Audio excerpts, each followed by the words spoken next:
hard copy of the IPAN inquiry into the costs and consequences of Australia's involvement in US-led wars over the last 70 years and questioning our role within the alliance has received 283 submissions across Australia, from ordinary people to academics to politicians.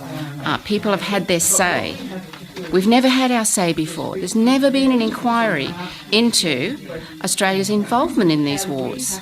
As we know with the War Powers Reform Group, we want that to change. We need to open up discussion about how our country sends our young people off to fight in wars that are unrelated to the defence of Australia. And that's really what this inquiry is about. The report itself, we hope, will initiate a much wider conversation in our community.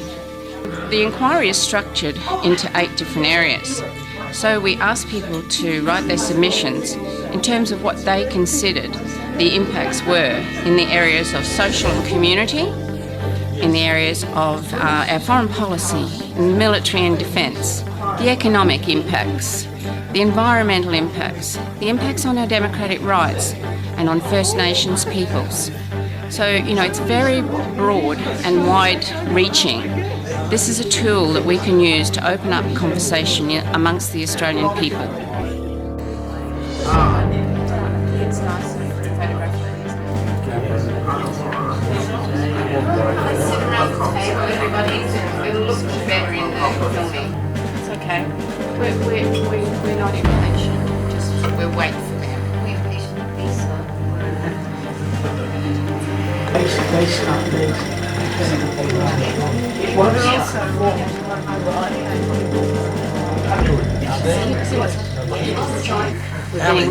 Ali, we got a hard copy of this. Yes, we have. Good. David? I got one yesterday. Got one yesterday? Hey, awesome. Okay. It's been some publication.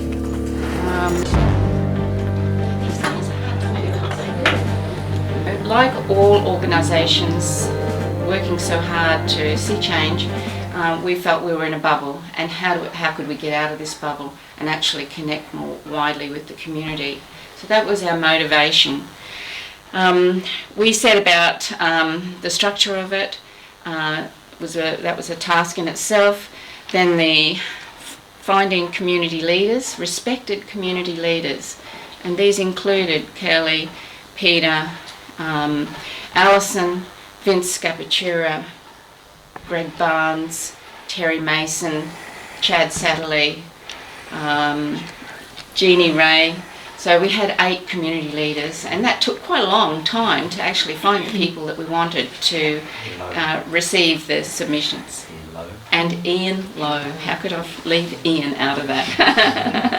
Wonderful Ian Lowe. He sent his apologies for this. He had some health problems, so he wasn't able to join us.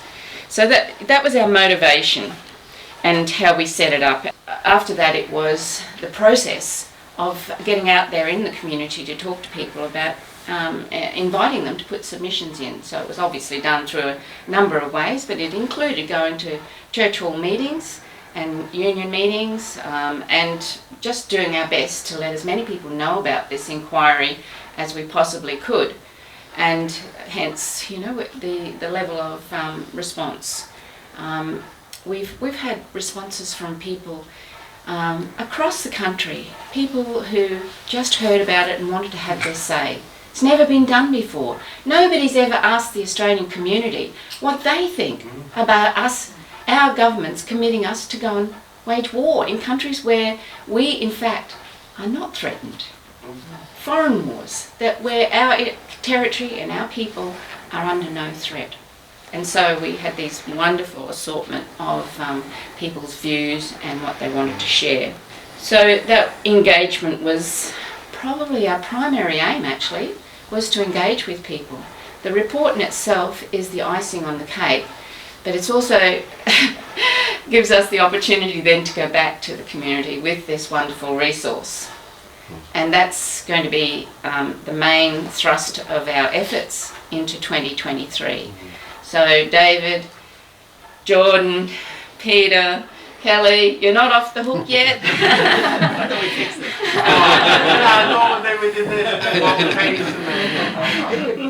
that correctly, which is welcome and hello. And I acknowledge the traditional custodians of the land and animal and the Ngambri people on which we meet today and pay my respects to their elders, past and present. I also wish to acknowledge the Aboriginal people who died or having continued to suffer from the nuclear tests in outback Australia between 1953 and 1963, and to their land, sea, communities, physical bodies and customs all deeply affected. That the land beneath Pine Gap is not US territory and stands on the traditional land of the Aranda people of Central Australia. The original owners and custodians were never asked to cede that land, now a strategic nuclear target, and have never been compensated for its use. The Aboriginal and Torres Strait Island people, who have marched with and campaigned alongside peace activists for many decades. I hope that an Indigenous voiced parliament will result in Aboriginal people determining the fate of military installations and objectives on their sacred land and seas. I certainly don't want to place any burden on Aboriginal people, but no one possesses the cultural and spiritual connection that they have to this country, and so it must be preserved. We simply cannot have US bombers and nuclear-armed submarines threatening other people of the world, or military installations that facilitate the death of people in countries with whom we are not at war, all based on their ancestral lands and seas. Nor should they tolerate spaceports being used by defence that will ultimately lead to hostile Dreamtime skies. I feel very fortunate to be here today to bear witness to the massive effort, including the work of Annette, Jonathan, Maya, Ross, Catherine, Bernadette, many community and peace organisations, trade unions, panellists and contributors, and many other important people listed on page 6 of the report, finally materialising in the public launch of the IPAN People's Inquiry Report, charting our own course, next steps towards an independent and peaceful Australia. All advancements of importance are initially made by a small minority and gradually spread, usually from the ground up. At a time when tensions are high and headlines fire up bellicose politicians and pundits, it is comforting to be surrounded by people of grace and good sense, determined to lead the world away from war. That's particularly important to me. I have 2 young children, eager young boys with their lives ahead of them, and life blazing out of every aspect of their being. No one needs to be told that they'd rather be alive and happy than living in a war zone, perhaps injured or dead. And so it's difficult for me to accept that a condition upon which their lives depend is reliance on foolish old men, not pushing nuclear buttons, whether as a preemptive or first strike, or in retaliation, or worse, in error. No man or country should even or ever possess the power to end all human life, including the lives of my children and of every other child on earth. And no person should have to live in fear of that happening. This dangerous game of chicken must end. The power play must stop, and the confrontations must die down. The Australian government must regain its sanity, stop regarding US geopolitical supremacy as a law of nature, and follow an international path directed towards respect between nations and the common good of humankind everywhere. You are the people of our time who understand that agreement and diplomacy is better than war. You are the people who understand that there is no victory in war. And you are the people who understand that humanity that we share determines and should control our real interests as people, interests we share with all people of the world, whether of the East or the West. I recently received an email encouraging me to read the book Sub-Imperial Power, Australia in the International Arena by Quinton Fernandez, author and Professor of International and Political Studies.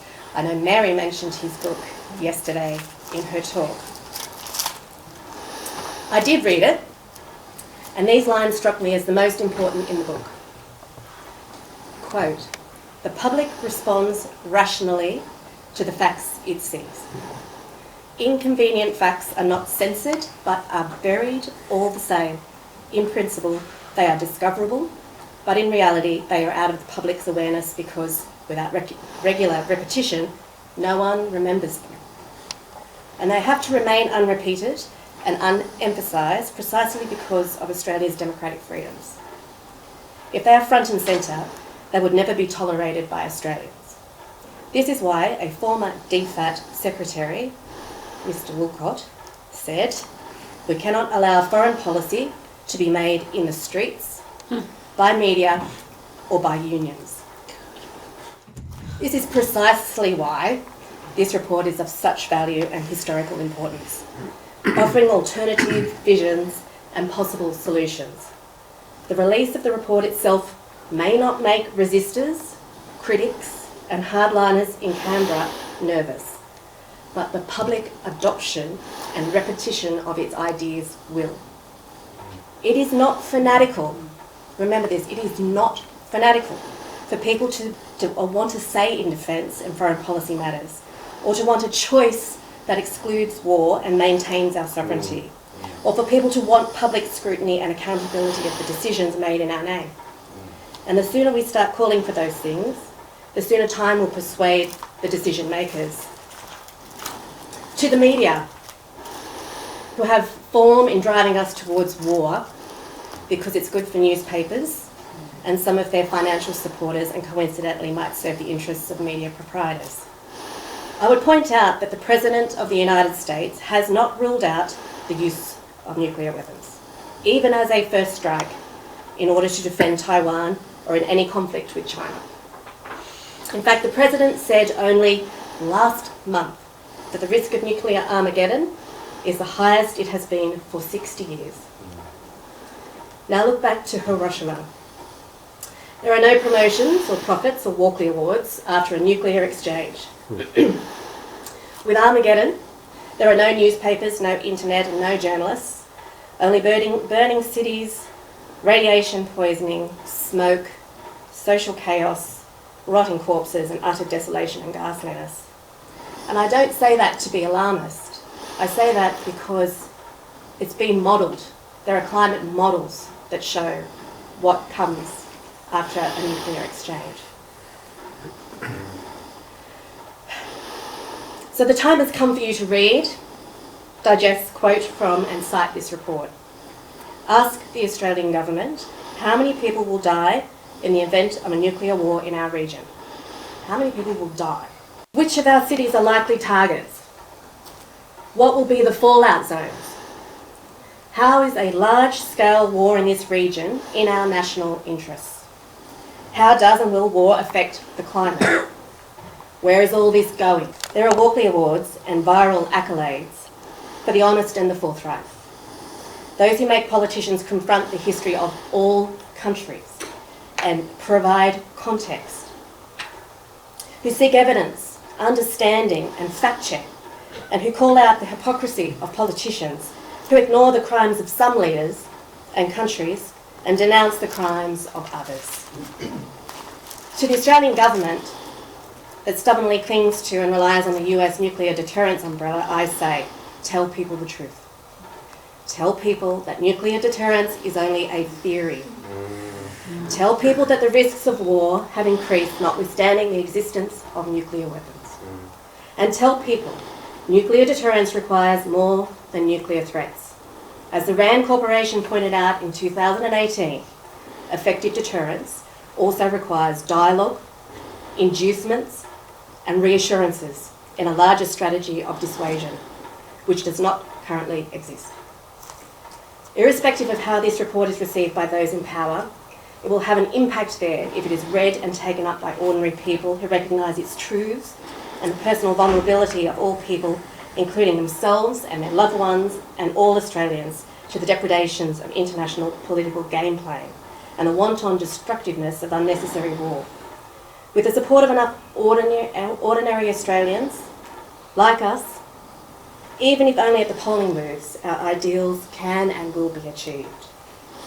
And again, finally, I thank all contributors for their labours, for and assistance in the inquiry, and in this report. I hope and pray that your combined efforts and the good sense of the ordinary person will enable sanity, humanity, and peace to prevail. And I thank the Senator for being here to bear witness. Thank you all so much.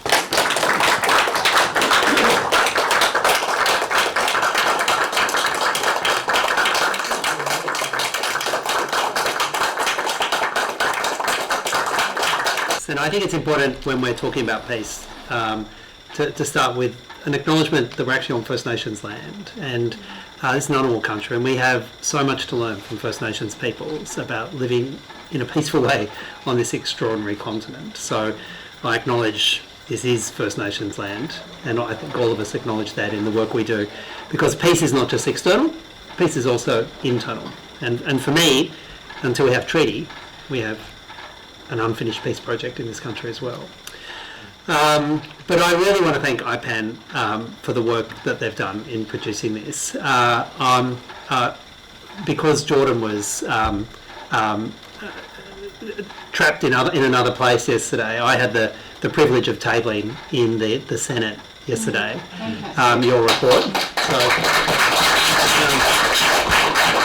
and I've got to say, putting that message into Parliament, I thought there's never been a more essential time to have that message tabled on the floor of this Parliament, because we can see what our government is doing in terms of buying into the rhetoric that the answer to security issues, the answer to the threats of war, is more investment in war. And is cycling this very dangerous rhetoric of inevitable conflict that we're seeing come from both the Labor Party and the Coalition. And while we have seen a small amount of de-escalation in some of the rhetoric towards, for example, China, the substantive actions of the government remain no different. We have a government that only in the last few weeks has welcomed the pre-positioning of B-52s with nuclear payloads, whose only purpose is to create unimaginable war crime, but being pre-positioned in the north of our country. And we have our neighbours telling us that they see it as destabilising.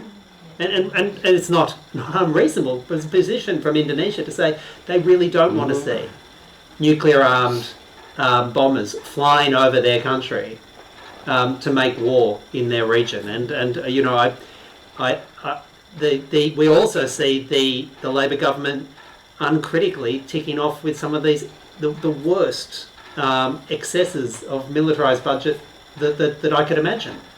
I know, and I credit the work that Jordan has done on highlighting just how wrong we're going with AUKUS.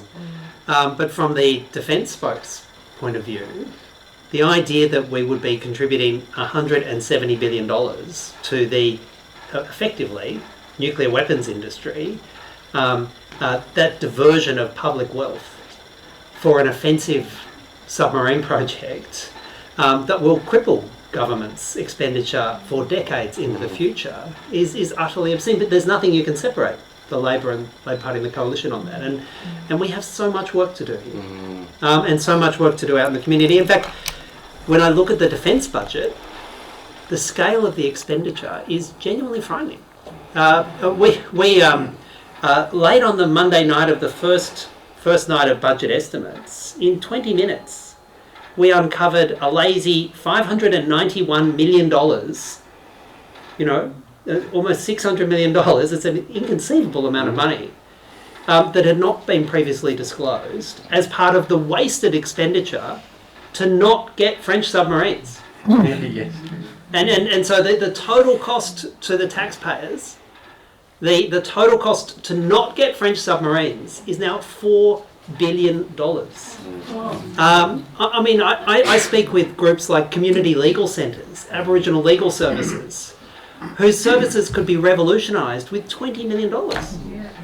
And yet we spend an additional $600 million they forgot to tell us about to not get French submarines as part of a $170 million project. And I suppose I want to finish on saying two things. The decisions about war the decisions to prepare for war and the decisions about war should be far more democratised.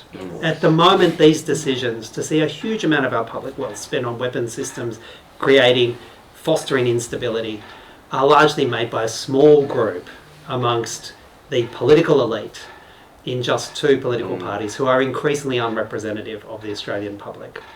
And that's how we're seeing this uncritical commitment to an increased amount of defence expenditure. That won't make us safer.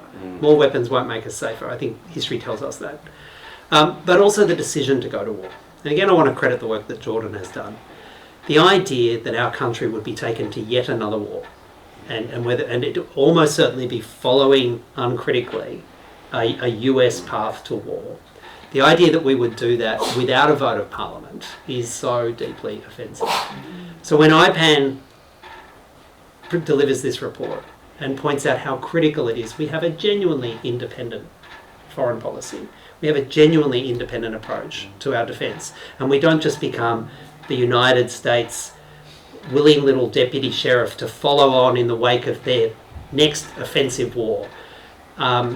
There's never been a more critical time to do this work. And when I look around the country, the need to build grassroots peace movements, the need to make those people-to-people contacts and build the peace movement, I can tell you now it's going to be a focus of the work that my office is doing in the years we have here in the Senate. And I'm so glad that we have IPAN to do it with. Thank you. Thank you very much.